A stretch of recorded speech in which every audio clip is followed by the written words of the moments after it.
Hi, I'm Falandra from Gemz by Falandra, and if you got a chance to look at the last two videos I did on education and how you can get involved in your kids' school, those are listed, and you can check those out. But today's video is going to be about the public school system.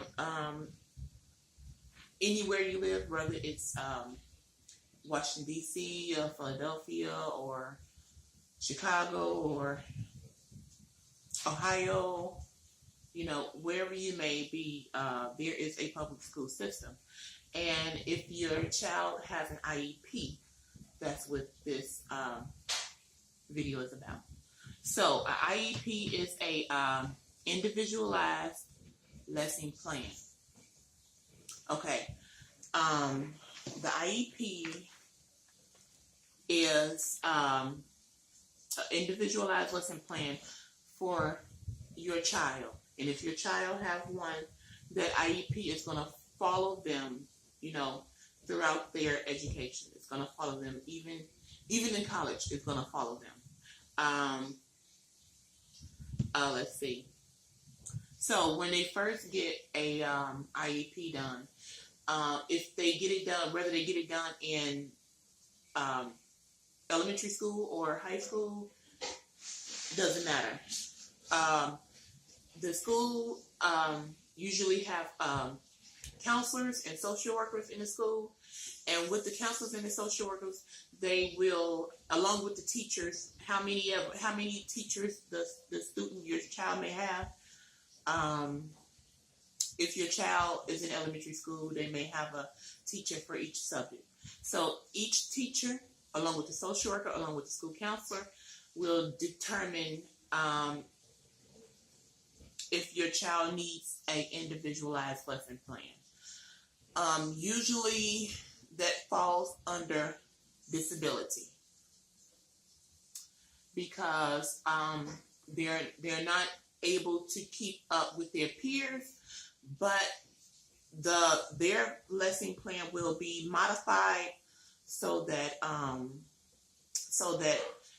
they'll be able to keep up with their peers, but they won't have the same amount of work as their peers. So, for example, if they have a test coming up and the test is 50 questions, then your child that has the IEP will have probably 15 to 25 questions for that test. Everything is modified for the student in each class. Everything is modified. Everything is modified. Tests, homework, everything is modified. Whatever that child goes to another school, the IEP is going to follow that child to the next school. Let's see. Now, when they first get it done, you're going to have the teachers, all of the teachers that sees your child, all of the teachers that sees your child, the social worker, and the counselor, and the parents will be involved in making up this IEP. And the IEP is usually revised maybe every 3 months. Every 3 months or so, the IEP is usually revisited to see if there's any progress or if there's not any progress. It's still revisited. And when you revisit the IEP, everybody is there: the teacher, social worker, and the parents, and sometimes the student is even there. So, yeah. So let me show you a copy of. It's going to be a thick copy. So let me show you a copy of an IEP.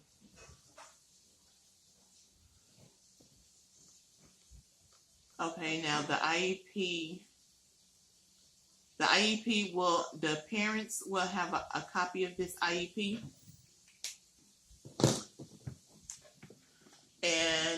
look something like this. It will look something like this.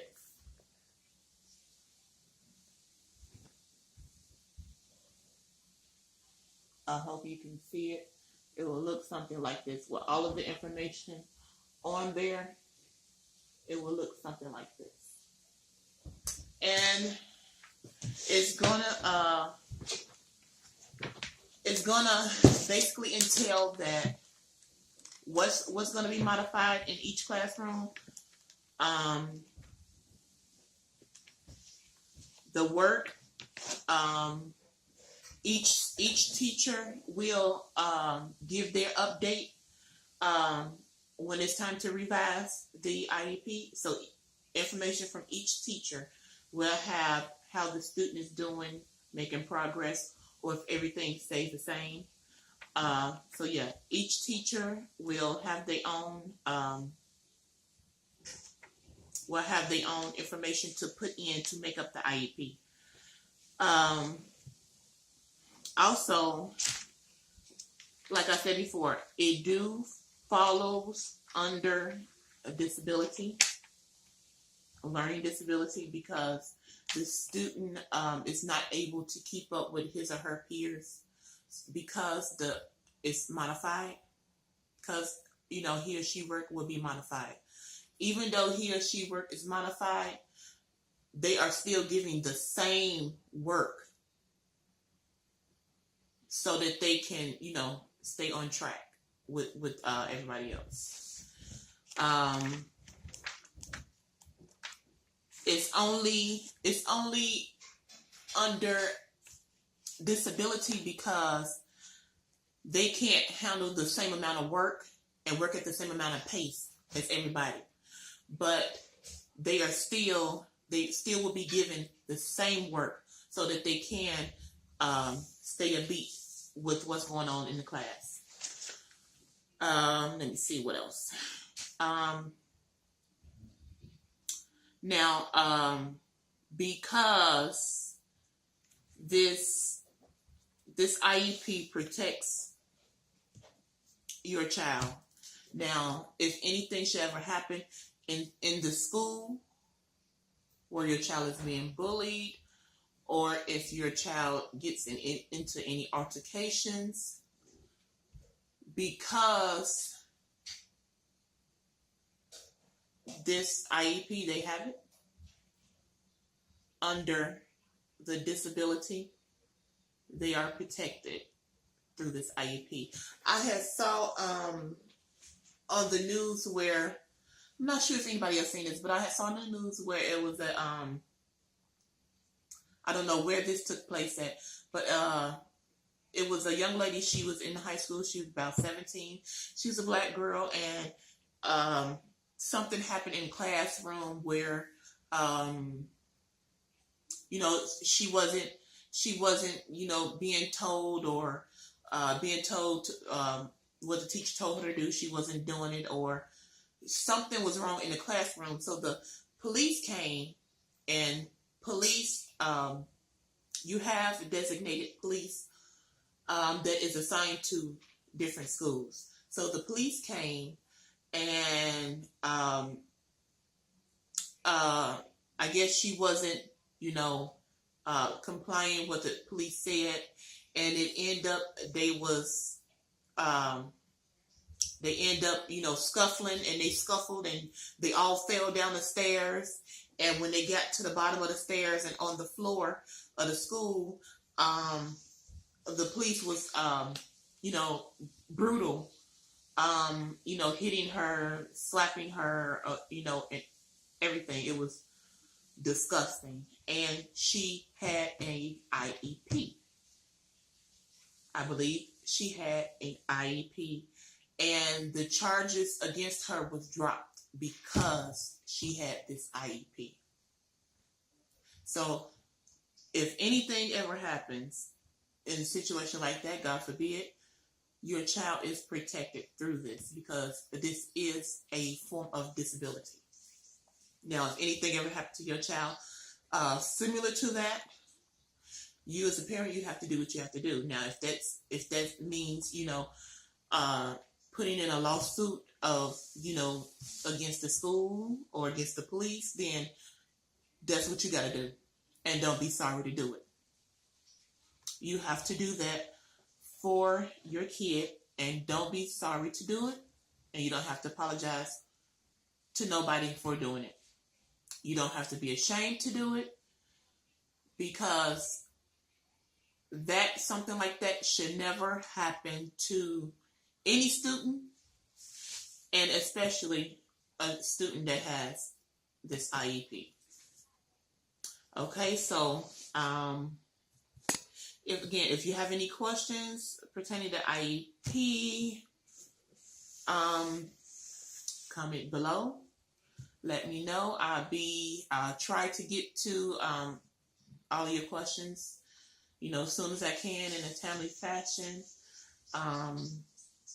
Don't forget to subscribe and like and share the video. And again, under the Disability Act, this is a form of disability, so your child is protected in whatever school he or she goes to, and it will follow them throughout their education. Even in college, it still follows them. So they are still protected under this IEP. Just make sure it's, up to date. Even if the school don't call you to update the IEP, like every 3 months, you get on the phone and you call the school and be like, hey, it's time to revise, the IEP. That's their job to do, to send you a letter saying, it's time to revise the IEP. But if anything should ever happen where they don't do that, then you get on the phone and, be like, hey, it's time to revise the IEP. It's time for it to be updated. You need to know the progress of your child, whether it's progress being made or whether it's, staying, at the same. So, that's going to be it for the IEP. And again, if you have any questions or comment below. Don't forget to like and subscribe. Hit the bell notification so you'll be notified every time I upload a video. And I'll see you in the next one.